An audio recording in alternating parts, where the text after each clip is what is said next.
first of all, it's the talent that we have in the capital.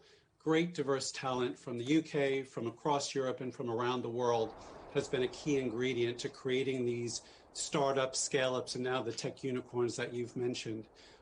We have deep pockets of investment here, and we're attracting investment from overseas. We also have favorable government policies to encourage growth in the sector. All of that sits within London, and whether it's fintech, AI, health tech, cyber, blockchain, you name it, London is demonstrating that it has a broad, diverse group of tech verticals all doing very well. Hang on a minute, wasn't Brexit meant to spook investors and entrepreneurs?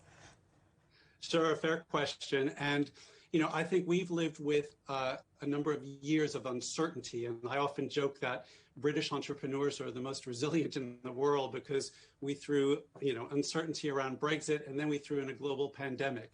But I have to say that since Brexit, we've still seen a lot of money flowing in. We've seen many of these businesses grow and expand. In fact, since lockdown, we've seen a 40% increase in tech vacancies. So I think, the world certainly and rightfully has questions about Brexit and what it means.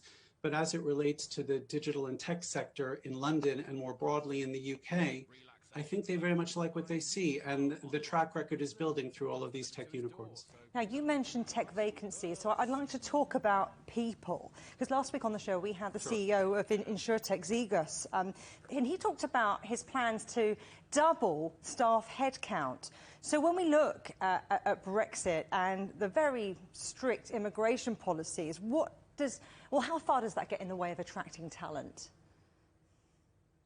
It does have an impact. Let's be real about that. I mean, we benefited for a number of years from freedom of movement, and we no longer have that.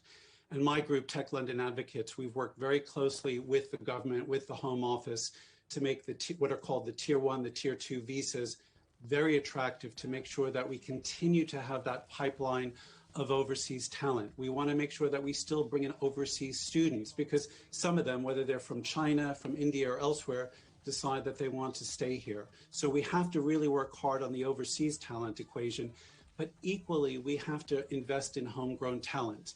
I'm very involved with a number of digital skills initiatives. We have to really equip the British workforce with digital skills for the future.